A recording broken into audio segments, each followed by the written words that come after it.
வணக்கம். நீங்கள் இணைந்திருப்பது அக்கினியின் தமிழ் செய்திகளுடன். முதலில் தலைப்புச் செய்திகள். தென்னிலங்கை அரசியலில் ஏற்படவுள்ள மாற்றம், ஒன்றிணையும் பிரதான கட்சிகள். ஈஸ்டர் தாக்குதல் தொடர்பான முரணான கருத்துக்கள், அதிரடி நடவடிக்கைகளுக்கு தயாராகும் அரசு. ரணிலுடன் இணையும் சஜித், எதிர்க்கட்சித் தலைவர் யார், எட்டப்பட்ட முக்கிய உடன்பாடுகள். தையிட்டி விகாரி பிரச்சினைக்கு விரைவில் முற்றுப்புள்ளி, உறுதியளித்த அனுர அரசின் அமைச்சர். பிலிப்பைன்ஸில் சக்தி வாய்ந்த நிலநடுக்கம், விடுக்கப்பட்ட சுனாமி எச்சரிக்கை. தொடர்பென விரிவான செய்திகள். ஐக்கிய மக்கள் சக்தி மற்றும் ஐக்கிய தேசிய கட்சியுடன் அரசியல் ரீதியாக ஒரு பொதுவான வேலை திட்டத்தில் ஈடுபடுவதற்கு ஐக்கிய மக்கள் சக்தியின் செயற்குழு நேற்று முடிவு செய்திருந்தது. நேற்றிரவு நடைபெற்ற ஐக்கிய மக்கள் சக்தியின் செயற்குழு கூட்டத்தின் பின்னர் கட்சியின் பிரதிநிதிகள் இது தொடர்பாக ஊடகங்களுக்கு அறிக்கைகளை வெளியிட்டனர். எனினும் இது தொடர்பாக ஐக்கிய தேசிய கட்சி தரப்பிலிருந்து சில சிக்கல்கள் எழுந்துள்ளதாக வட்டாரங்கள் தெரிவித்தன.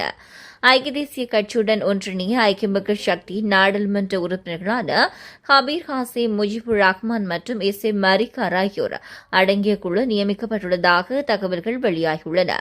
அதற்கமைய ஐக்கிய தேசிய கட்சித் தலைவர் ரணில் விக்ரமசிங்கே நேற்றிரவு தனக்கு நெருக்கமான ஒருவருடன் இது தொடர்பில் உரையாடல் மேற்கொண்டுள்ளார். இதன்போது இரு கட்சிகளின் 2 பொதுச் செயலாளர்களின் தலைமையின் கீழ் இந்த நடவடிக்கைகள் தொடர்ந்து மேற்கொள்ளப்பட வேண்டும் என ரணில் விக்ரமசிங்கே வலியுறுத்தியுள்ளார் என தகவல் வட்டாரங்கள் தெரிவித்தன.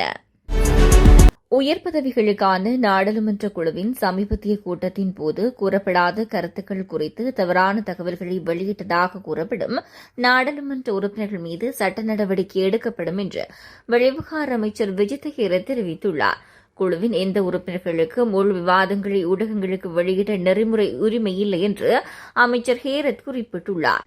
சரிபார்க்கப்படாத தகவல்களை பரப்புவது நாடாளுமன்ற நடைமுறைகள் மற்றும் தேசிய நலன்களை பாதிக்கும் என்றும் அவர் எச்சரித்துள்ளார். இந்த விவகாரம் குறித்து குற்றப்புலனாய்வு துறையிடம் ஏற்கனவே முறைப்பாடு செய்துள்ளதாகவும் தவறான தகவல்களை பரப்பியவர்கள் மற்றும் ஊடகங்களுக்கு அதை வழங்கியவர்கள் இருவருக்கும் எதிராக சட்டம் கடுமையாக நடைமுறைப்படுத்தப்படும் எனவும் அவர் கூறியுள்ளார்.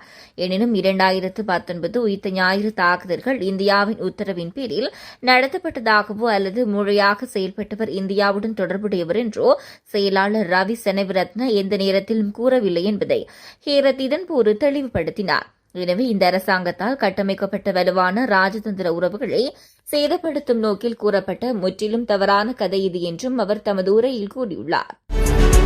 ஐக்கிய மக்கள் தலைமை மற்றும் வழிகாட்டுதலின் கீழ் ஐக்கிய தேசிய கட்சியுடன் அரசியல் ரீதியாக ஒரு பொதுவான வேலை திட்டத்தில் ஈடுபட முடிவு செய்யப்பட்டுள்ளதாக அதன் தலைவரும் எதிர்க்கட்சித் தலைவருமான சஜித் பிரேமதாச தெரிவித்துள்ளார். நேற்று நடைபெற்ற செயற்குழு கூட்டத்திலும் அதற்கு முன்னர் நடைபெற்ற 2 நிர்வாகக் குழு கூட்டங்களிலும் இது தொடர்பாக ஐக்கிய மக்கள் சக்தி ஏகமனதாக முடிவெடுத்ததாகவும் அவர் குறிப்பிட்டுள்ளார். அவர் மேலும் கருத்து தெரிவிக்கையில், ஐக்கிய தேசிய கட்சியுடன் இணைந்து ஒரு கூட்டு அரசியல் திட்டத்தை தொடங்குவதற்கான பொறிமுறையை ஐக்கிய மக்கள் சக்தியின் செயற்குழு ஏகமனதாக அங்கீகரித்துள்ளது.